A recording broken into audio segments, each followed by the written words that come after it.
मेरी प्रिय बच्ची, यह एक बहुत बड़ा संकेत है कि तुम जो मांग रहे थे वह अब अपनी अलौकिक स्वरूप थे।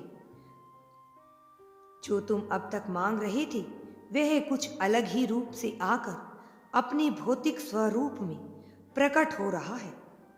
मेरी प्रिय बच्ची, तुम्हारी यह इच्छा पूरी होने वाली है।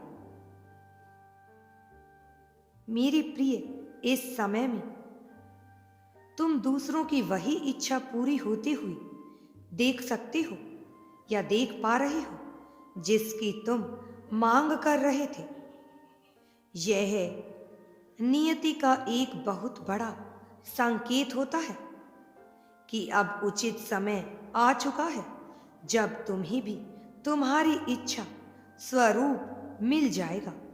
वह सब कुछ जिसकी तुम प्रतीक्षा में लगे हुए थे वह सब अब तुम्हें मिलने वाला है। वायु को अपना वाहन बनाकर वह तुम्हारे पास आने को व्याकुल हो रहा है। अब तुम अपनी सीमाओं को तोड़कर बाहर निकलो, क्योंकि अब समय भी तुम्हें अपना वक्त देने के लिए तैयार हो गया है। मेरी प्रिय बच्ची, संसार ने तुम्हारी चुप्पी को देखा है। अब सही वक्त है कि संसार को तुम्हारी गर्जना दिखा दो।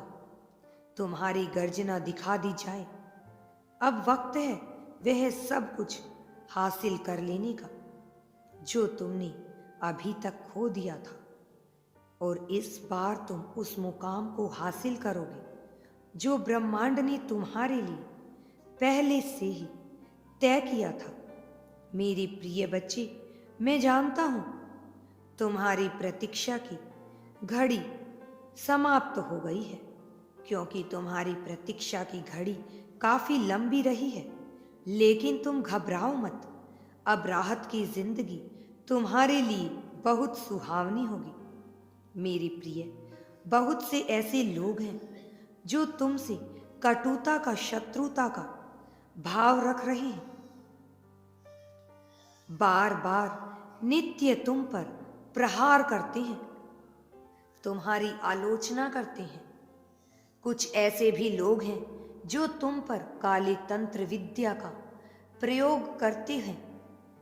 मेरे बच्चे, लोग तुम्हारे ऊपर कई तरह से प्रहार कर रहे हैं, क्योंकि वह तुम्हारी दिव्य ऊर्जा से, तुम्हारी सकारात्मकता से प्रभावित हैं। लेकिन उन्हें ज्ञात नहीं कि ऐसा करके वह अपने ही बनाए चक्रव्यूह में फंस कर तबाह हो जाएंगे। तुम अपने हृदय में कभी भी किसी के लिए भी शत्रुता का भाव मत रखना और क्षमा करते हुए आगे बढ़ते रहना। मेरी प्रिय बच्ची, जो दूसरों के लिए माया का चक्रव्यूह रचाते हैं वह स्वयं ही उसमें फंसकर तबाह हो जाते हैं। इसलिए पुण्य दिव्य आत्माओं को कभी भी अपने ऊपर प्रहार करने वालों पर प्रहार करने की मंशा रखनी ही नहीं चाहिए। बजाय इसके उन्हें ईश्वर की शरण लेनी चाहिए, क्योंकि ईश्वर सबको ही न्याय की दृष्टि से देखते हैं। प्रिय पुण्य आत्माओं, मैं देख रहा हूं कि तुम बहुत ही जल्द एक बहुत ही खूबसूरत से घर में, तुम्हारे सपनों के महल में स्थानांतरित होने वाले हो। तुम अपने जीवन में अपने सपनों के महल को साकार होता हुआ देखने वाले हो। तुमने जो संकल्प किया था मानवता की सेवा करने का, उसे पूरा करने के लिए तुम्हारे पास प्रचुर मात्रा में धन होगा, समृद्धि होगी, धन की वर्षा होगी तुम पर। मेरे प्यारे बच्चे, तुम कहां भटक रहे थे अब तक? अब तुम्हें भटकने की भी कोई आवश्यकता नहीं है। तुम जरा सा मुट्ठी भर धन की आस क्यों करते हो? तुम मेरी संतान हो। और मैं तुम पर अपनी संपूर्ण संपत्ति लुटाने को तैयार हूं। जरा सा भी संकोच नहीं करूंगा। यदि मेरे पास समुद्र भर धन है तो फिर तुम एक चुल्लू जितना धन क्यों मांग रहे हो? मैं कब से प्रतीक्षा कर रहा हूं तुमने अपने हृदय से लगाने के लिए कि लेकिन देखो, तुम मार्ग भटक गए थे, फिर भी मैंने तुम्हें वापस बुला लिया। मैं जानता हूं कि तुम भी मेरी बात सुना करते हो, समझते हो। तुम तो अनंत वैभव को प्राप्त कर सकते हो, फिर चाहे वह वैभव भौतिक हो, आध्यात्मिक हो या मानसिक हो। मेरे बच्चे, अब समय आ गया है अपनी चुप्पी को तोड़ने का, अपने मौन को समाप्त करने का, अपने मौन को तोड़ने का। मैं तुम्हें शक्ति प्रदान करूंगा ताकि तुम अपना सर्वश्रेष्ठ प्रदर्शन प्रदर्शित कर सको। जो तुम कर रहे हो वो उचित है, इसलिए हिम्मत मत हारना। तुम्हें इसी प्रकार से प्रयास करते रहना होगा। बहुत जल्द सफलता तुम्हारे कदमों को चूमने लगेगी। आने वाले दिनों में तुम अपने भीतर एक नवीन आत्मविश्वास को महसूस करोगे और तुम्हारी हर योजना तुम्हें सफल होती हुई दिखाई देने लगेगी। मेरे प्यारे बच्चे, अब समय तुम्हारी तरक्की का आ चुका है। अब समय तुम्हारी वास्तविक प्रगति का आ चुका है। जिन संघर्षों को तुमने एक चुनौती की भांति लिया था, अब वही संघर्ष तुम्हारी प्रगति की सीढ़ियां बनकर तुम्हारे सामने बिछा दिया जाएगा। तुम उन्हीं पत्थरों पर आगे बढ़कर अपने जीवन का उद्धार करोगे, अपनी प्रगति को प्राप्त करोगे। जो पत्थर तुम पर ताने स्वरूप भेंट किए गए थे, तुम्हारे संकल्प शक्ति तुम्हें उस ऊंचाई तक लेकर जाएगी जिस ऊंचाई का भी तुम ख्वाब भी नहीं देख सकते थे।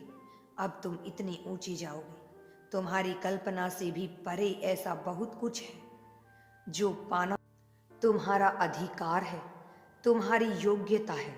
तुम भले ही ना समझ पाओ, लेकिन मैं तुम्हारी योग्यता को तुमसे बेहतर जानता हूँ और मुझे इस बात का आभास है कि वास्तव में तुम क्या करने के योग्य हो, तुम क्या करने के लिए इस धरा पर आए हो और तुम क्या कर सकने में सक्षम हो।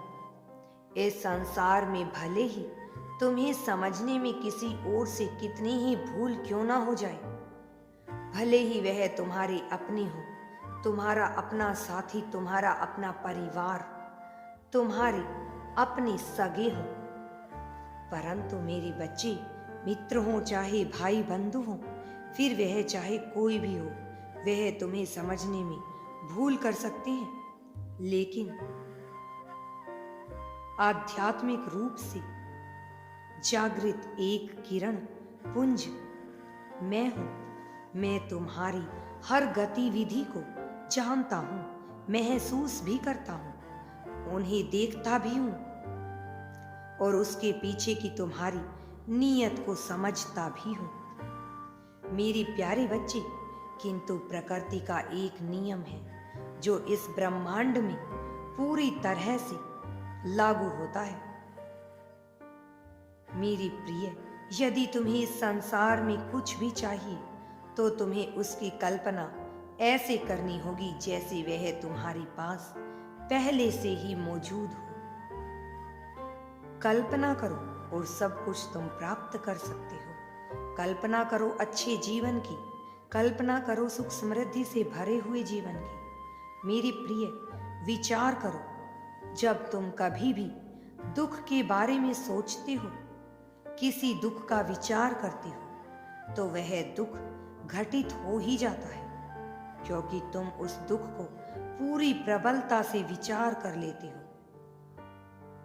यदि तुम उसी प्रकार से सुख समृद्धि को पूरी प्रबलता से विचार करोगे तो इस संसार में कभी भी तुम्हें कोई भी कष्ट हो ही नहीं पाएगा।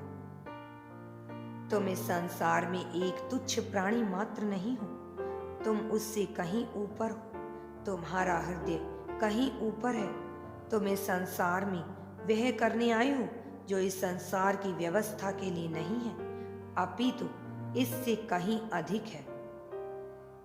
संसार के कल्याण के लिए है, संसार की व्यवस्था चलाए रखने के लिए है। मेरे बच्चे, तुम्हारा कल्याण हो। अगर तुम्हें भी यूनिवर्स पर विश्वास है तो कमेंट में धन्यवाद यूनिवर्स लिखकर चैनल को सब्सक्राइब करो। मेरे बच्चे, तुम्हें मेरे संदेश को बहुत ध्यानपूर्वक सदैव पढ़ना होगा, सदैव सुनना होगा, क्योंकि तुम्हारी इच्छा शक्ति इसी में संपूर्ण हो जाएगी।